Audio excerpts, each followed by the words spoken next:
All right, top of the morning here. Jason Rogers here, founder at Brighter Living, and I've been getting asked by many of you guys in the comments as well as by email and messages, etc., to give an update on where we're at with Brighter Living and our development. So I wanted to take this time to do so right here, right now.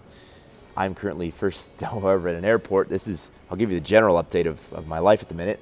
I'm in the Wichita International Airport, or the John D. Eisenhower Wichita International Airport. It is 3 a.m. I'm taking off in about 90 minutes. And in the last 2 weeks, I've been in 4 or 5, and actually probably 6 different states, meeting different owners, looking at different assets to potentially invest in.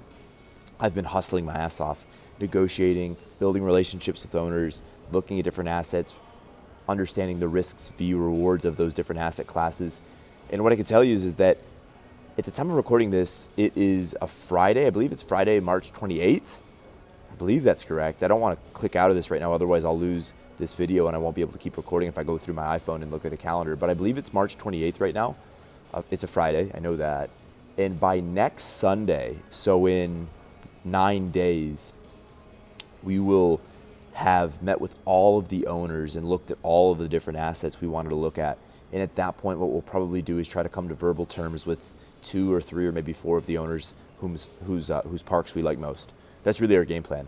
And I'll be really frank with you.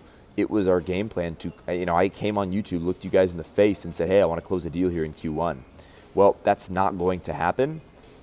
I don't regret it because I've tried to my whole thing has been balancing aggression and assertiveness and ambition with pragmatism and with prudence. Due diligence is so important. Investigate before you invest. I believe in these things so deeply. And of course, there's so many individuals who are connected with Brighter Living now. We have our sales team. We have our operational team, which is a side note I've been able to build in the last 2 weeks. We have 2 individuals who are ready to be boots on the ground as operators of our first several acquisitions. That's so important. And of course, we have our board of directors, but all of these individuals, they're betting on me to be successful. They're betting on Brighter Living, most importantly.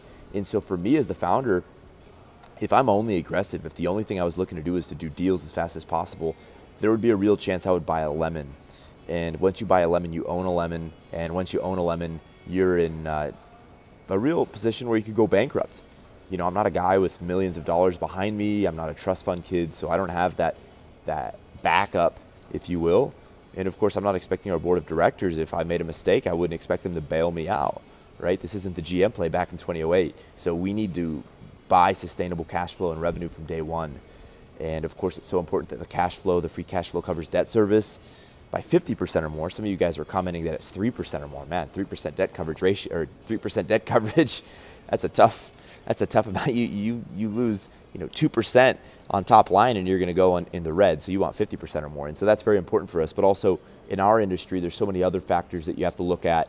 I won't go into that because most of you guys aren't in my industry, but there's so many things you have to be looking at. And so that's why we've been pragmatic and moving forward in a conservative way in one sense. But that said, it's my full intention to do multiple deals in Q2.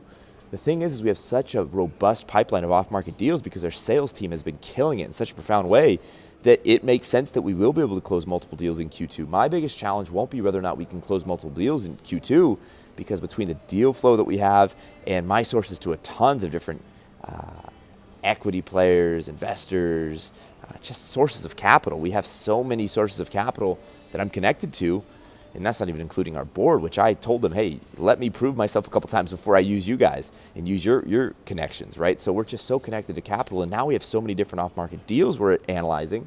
And a lot of these owners, they're really motivated. They're at retirement age. Some of them are, they realize time is short. They've made their money. They want to get out. And here we are as Brighter Living, giving them that opportunity. So it's not a matter of if we'll close deals. It's a matter of when. It's a matter of making sure it's the right deal. And that's why I'm at the airport at 3 a.m, because I've traveled all week. I'm on low levels of sleep. I've been working my ass off. I've been meeting owners, driving all over the place. If you guys are following me on Instagram or on different platforms, you guys know this. And by the way, I wanted to give myself a shameless plug. I just dropped my new website. Check it out. It's jasonpaulrogers.com. Check that out. I was supposed to drop that plug at the beginning of the video. I forgot. But that said, by all means, subscribe to my different stuff. If you're on Instagram or LinkedIn or Facebook, subscribe to me there. If you haven't already subscribed to me on YouTube, come on, man. What are you waiting for? Hit that subscribe button. And what I really would share to conclude this video is that the Dan Pena process works. It's effective. It's worth betting on, but only if you're an individual worth betting on. And that's really the thing. I get a lot of questions in direct messages and emails and all types of correspondence from individuals like yourself saying, hey, should I do this? Does this make sense? And I always say, do you have the leadership skills and the hustle and the work ethic and the communication/sales skills? Because if you don't, unfortunately, it's going to be really tough. You're going to have to sell your freaking face off. You're going to need to be persuasive. You're going to need to be able to learn extremely quickly too. That's another one.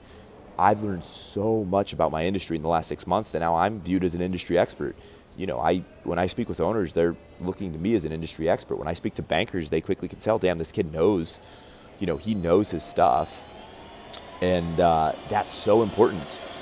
Excuse, we have the machine here hustling, early morning style, getting after it. She's a hustler. I respect it. But that's the thing, is if you're able to position yourself as an expert in your space, then you have infinitely more leverage with bankers in negotiation, in every facet of your deal making. Because when you know more about your industry, the business model, the revenue drivers, the risks, the key things to look at through due diligence, when you know more about that than the accounting firm, than the law firm, than many individuals on your board, and when you know more about it than the bankers, then you are at this place where you get a lot of respect. And that's where I'm at right now. It's why I'm being so reluctant on one end to just do a deal and bring a banker any deal, or bring any of the individuals I have on my financial document, the Brighter Living Master financial document, where we have hundreds of lenders of every description. Look, these individuals trust me as an expert. They believe in what I'm doing generally. Not all of them. I mean, I'm sure some of them believe in me more than others, but if I bring a really shitty deal across their desk, that's going to look terrible. That would look terrible. And so the name of the game is really, I would say, mastering your craft. As much as the QLA process is a quote-unquote shortcut to success, there's no substitute for hard work. There's no substitute for mastering your craft, learning everything you can about the industry, learning everything you can about the industry players, and then being all you can be as it relates to business. You're an athlete playing the game of business. That's how I view this thing. And because I'm an athlete playing the game of business that's trying to win Super Bowls, or in my equivalent, I want to build $1 billion and a multi-billion-dollar portfolio ultimately for Brighter Living. For me, it's not about being impressive with doing a deal as quickly as humanly possible so I can brag about it here on YouTube. That's not the game for me. For me, it's not about doing a deal so that I can kick my feet up and try to make passive income and run a business remotely, and move back to Colombia or go down to the Bahamas or something like that. That's not the game for me. The game for me is to make several very, very successful acquisitions in Q2 and give ourselves a strong foundation, a foundational cash flow that we can bank on, and obviously then to improve on that cash flows by being the best operators in the business. And then from that place, we will be demonstrating our skill as operators and as real market leaders in this industry. And from that point on, I can kick on. I will have more leverage with bankers, with lenders, with individuals looking to run properties, get in the property management game, and obviously as well with owners looking to sell, right? When we have a track record, everything becomes that much easier. I can tell you that we're already in an extremely powerful position, and I have no official track record. But the fact is, I do have a track record, because when I know more about the industry than you do, or when the lender does, or the accountant, or the lawyer, or the owner, when I know more about the industry than they do, suddenly, and I tell them, hey, no, we haven't made a deal yet. We've looked at tons of deals. We haven't closed anything yet because we're investigating before we invest. Next thing you know, these sellers are selling their part to me as opposed to me selling them. And now I'm almost talking about negotiation, and this video wasn't aimed to be about negotiation, but I did drop a video about negotiation, and I can talk about negotiating more if you would like in future videos. So with that, a couple of things. One, check out the website, jasonpaulrogers.com. Let me know what you think. I embedded my book that I wrote back in 2016. It's a really powerful book for those of you who are looking to build more confidence. You can check that out. Again, jasonpaulrogers.com. Subscribe to all my social media platforms. And lastly, let me know, what would you like me to talk about next? Many of you guys were asking for an update, so that's why I shot this video. That's why I'm shooting it right now at about 3 in the morning. I'm looking for a clock. I don't see one, but it's about 3 in the morning right now. You see my eyes. They're bloodshot red, but hey, I'm focused where it matters, up here mentally, baby. Super fired up. I hope you're doing well. Hope you're being successful, and I wish you nothing but the best. Let me know I can help, and we'll talk in the next video.